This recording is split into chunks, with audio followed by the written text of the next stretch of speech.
sebelum ada tren hijrah, kita buat sebuah gerakan namanya Pemuda Hijrah. Pemuda Hijrah. Kenapa kita buat gerakan Pemuda Hijrah? Karena hijrah ini adalah istilah lain dari taubat. Karena setelah Rasulullah SAW membebaskan kota Makkah atau Fathu Makkah, maka hijrah maknanya sudah semakin luas. Kalau sebelum Fathu Makkah, hijrah itu artinya berpindah dari Makkah ke Madinah. Berpindah dari negeri ketika orang yang beriman itu terzolimi, mencari negeri di mana mereka bisa menjalankan agama mereka dengan nyaman dan aman.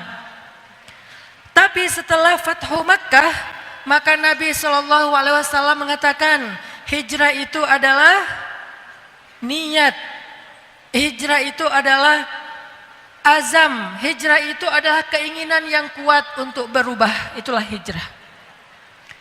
Bahasa lainnya dari hijrah adalah taubah. Kita bisa menyebutnya dengan istilah pemuda taubat, kita bisa menyebutnya dengan istilah pemuda hijrah, atau banyak istilah-istilah lain yang memiliki makna yang hampir sama.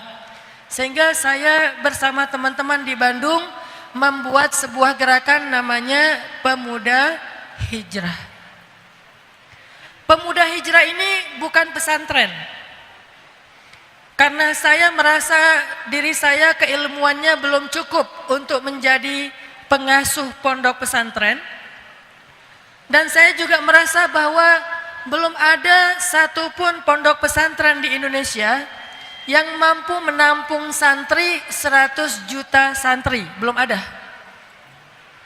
Tidak ada pesantren di Indonesia yang santrinya 100 juta. Kalau sekarang jumlah penduduk Indonesia 200 jutaan, dan tahun 2020 kita akan diberikan oleh Allah hadiah bonus demografi, artinya mayoritas penduduk Indonesia itu adalah anak muda, sebutlah setengahnya aja, maka jumlah anak muda di Indonesia itu di atas 100 juta orang. Anak muda di Indonesia itu di atas 100 juta orang. Ini kebalikan dari Jepang. Alhamdulillah Allah memberi saya kesempatan tiap tahun ke Jepang untuk main snowboarding. Karena saya senang olahraga-olahraga yang berpapan. Saya coba walaupun gak jago, belajar dari teman-teman skateboard, belajar dari teman-teman surfing. Saya tahu di Lampung ini terkenal dengan spot surfing ya. Salah satunya di Krui ya. Ini salah satu spot ekstrimnya lah untuk pro. Kalau saya belum pro, baru problem. Belum terlalu profesional. Jadi mainnya di ombak-ombak yang masih normal. 3 meter, 2 meter. Kalau udah di atas 3 meter, ini mundur. Saya bagian doa aja di pantai. Jadi saya senang dengan olahraga yang berpapan. Kalau pas musim salju, musim winter, saya ke Jepang main snowboard. Snowboard itu main seluncuran salju. Kalau di Jepang, yang saya tahu beberapa kali ke sana, mereka justru tahun 2019 ini mengalami defisit demografi. Artinya jumlah anak mudanya itu sangat sedikit. Sehingga produktivitas dari sebuah bangsanya Jepang itu menurun dimulai dari tahun 2019 ke depan.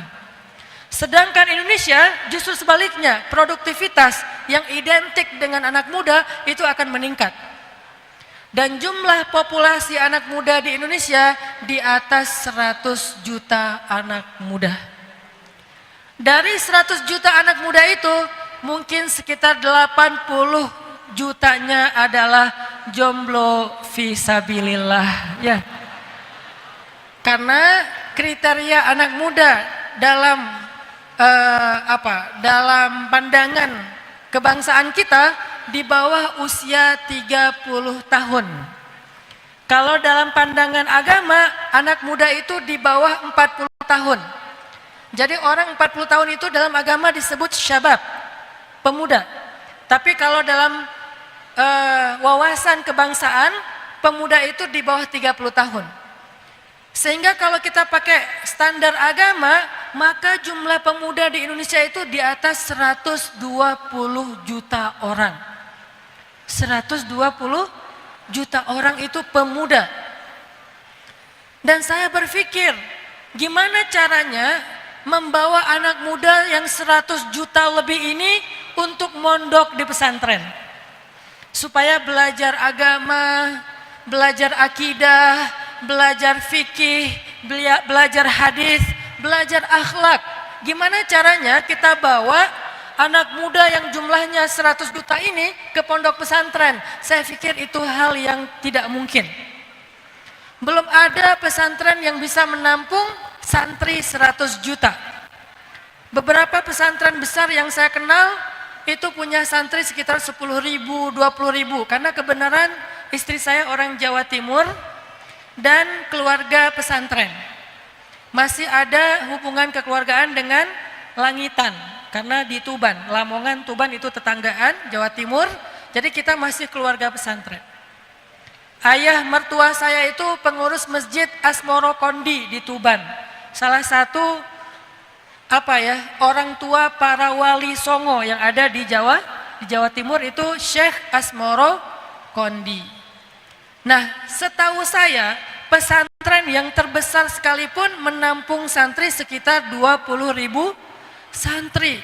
Belum ada pesantren yang menampung 1 juta santri. Apalagi 100 juta santri. Kenapa?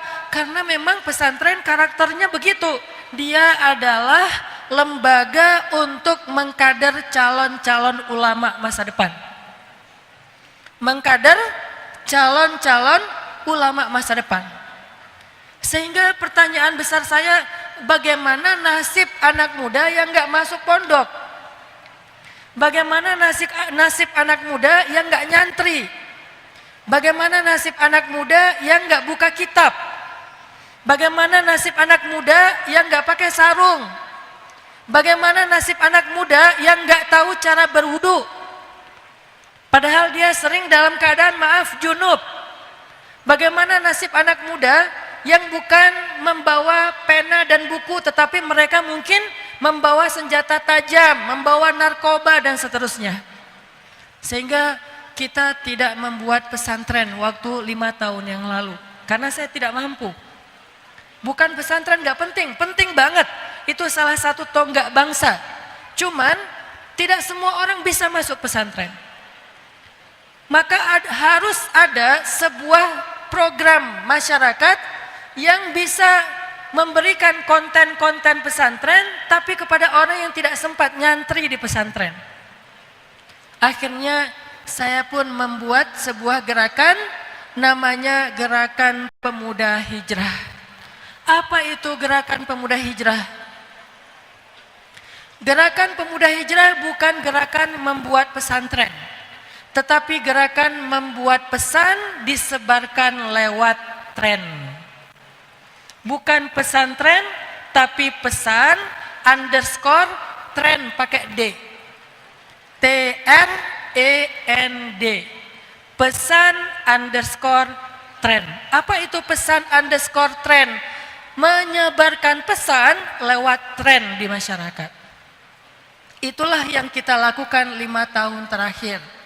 Nah, salah satu pesan yang kita jadikan tren 5 tahun terakhir itu adalah tren hijrah. Tren hijrah. Kita kumpulkan beberapa tools